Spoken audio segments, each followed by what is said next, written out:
Hi guys, welcome back to my channel. Today I'm going to be telling you about how I groom my face. I use a little razor just over here, let me grab it, and it just looks like this, and I actually use this razor to shave or dermaplane my face. Dermaplaning is a technique where you use a razor to shave off your face, just shaves off the peach fuzz that all of us have. I'm not someone who's going to grow like actual facial hair, but I have peach fuzz all over my face, and so when I dermaplane, that removes it.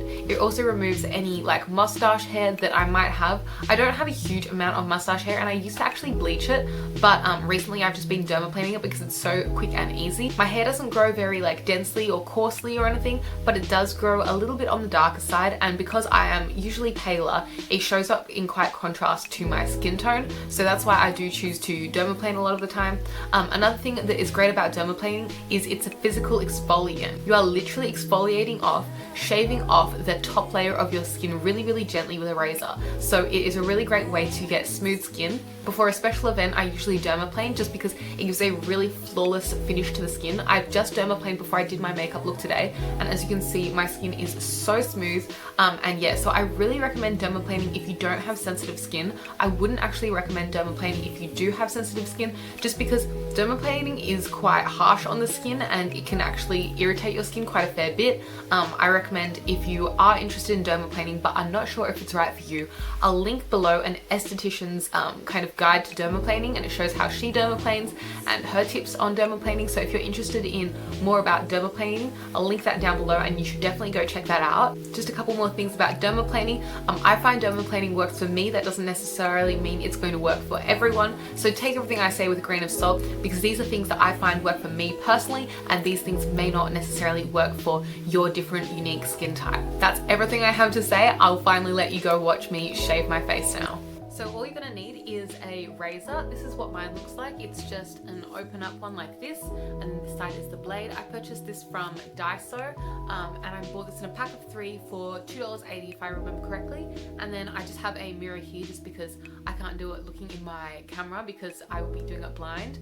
And also I've just got a warm face towel here to wipe anything off afterwards, and also I will be moisturizing my face after I do this. So I've already cleaned my face just with my normal cleanser, and I've left it dry and clean, and now I'm going to go straight in with the razor, and I'm just going to go at a 45-degree angle to my face, so not at a 90-degree angle to your face because you will cut yourself.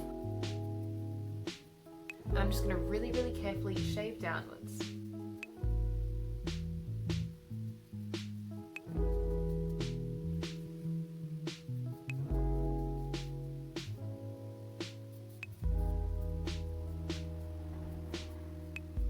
I just wiped off my razor on my little towelette down there. I'm not sure if you can see that line there, but that is the like peach fuzz that's accumulatively being scraped off. And when I'm doing this, I don't feel like I'm like doing big shaving motions. Oops, let me catch that fluff before it flies away. I don't feel like I'm doing big shaving motions. I'm just kind of doing little scratching motions as though I'm scratching down my face. As like gross as that sounds, it means that I'm being a little bit more gentle and I'm not doing big harsh lines, because if I did big like swiping motions, I'd be more likely to cut myself. Whereas by doing this like really gently and little by little, it's easier to have a bit more control for me. I'm going to go down on my forehead now. So all I do is I just go from the top, and I don't go all the way up into my hairline just because I don't need to define my hairline or anything crazy. So I don't go all the way up. I just do the middle of the forehead first. You might be able to see there's quite a bit of debris like all over my forehead now, so I'll just wipe that off with the wipe. I'm actually going to wipe my whole face actually, because I just feel like there's stuff everywhere right now. Okay, now that I've done that, I'm going to go around my mouth area. And I think I won't do my nose just because I'm not feeling up for it in this like small mirror and like viewfinder situation. But if you were to do your nose at home, I would recommend kind of taking different like angles to get in all the small spots. I recommend pulling your nose like in different directions so you can get like around it, and just be really careful. Don't like press too hard because you really don't want to cut your nose.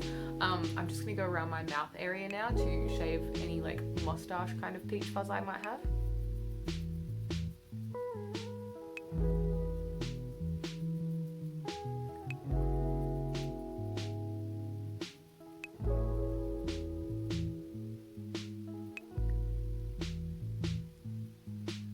And you probably noticed just then that I take my razor in all sorts of different directions.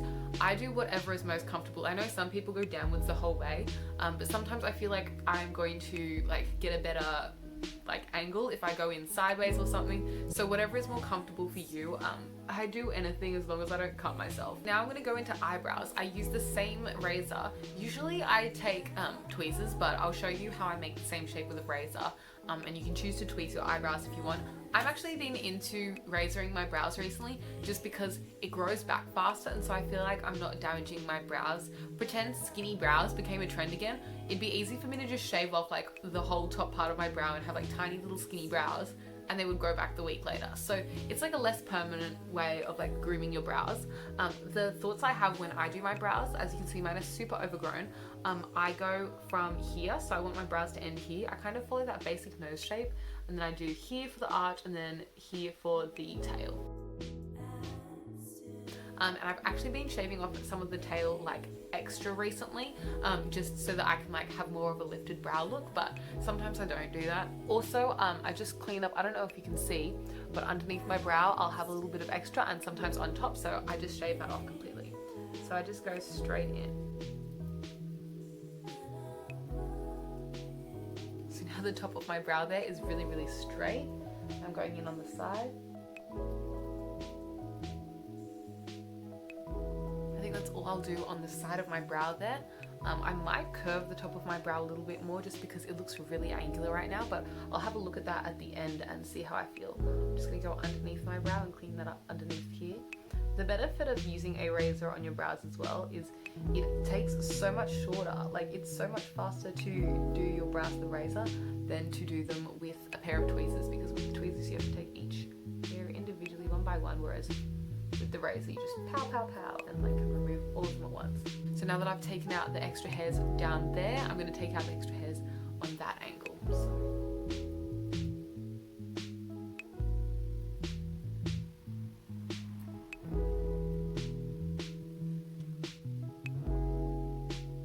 Okay, so now that I've done this brow, you can clearly see a difference between my two brows.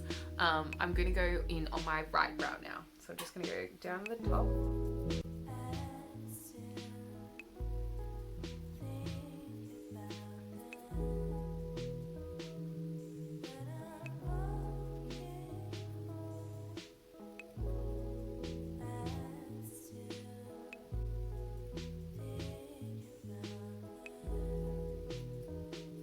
I'm mostly finished now, so I'm just going to take a pump of my Vaseline Intensive Care Advanced Strength Fragrance Free like lotion, and I'm just going to apply that on my face. I always use lotion on my face because it works, so I'm just going to apply a layer of that thick all over my face.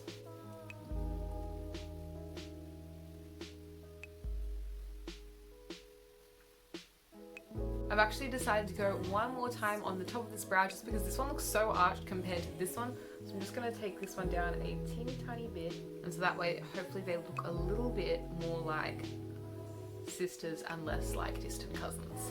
And I'm also going to take a little bit more from the front of my left brow just because it's going down a little bit more than I would like it to. And yeah, that is my brows all like groomed and done how I would usually do them. And yeah, that is how I dermaplane my face. Usually after I dermaplane, I moisturize my face and then I just go to bed or something like that. I do it the day before if I have a special event the next day, just because I don't like to apply makeup straight on top of my like fresh skin. After I dermaplaned in that video, that was actually a couple of hours ago, I covered my face in the lotion as you saw, and then I also used a little bit of my vitamin E oil as I showed you in my skincare favorites video. I really love using that vitamin E oil. It just really heals and soothes my face, so I put that just in the areas that I felt a little bit of irritation after dermaplaning, and then I just let that soak into my skin for a couple of hours before I filmed this makeup tutorial. And if you are interested in this makeup tutorial, I'll link it down below. I just filmed how I did this like little red eyeliner look, so if you're interested, that's linked below as well. Anyway, that is everything I have to share with you today. If you like this video, please give it a thumbs up, comment anything you'd like to see from me in future down below, subscribe to see more content from me, and hopefully I'll see you in a future video soon. Thank you so much for watching. Bye!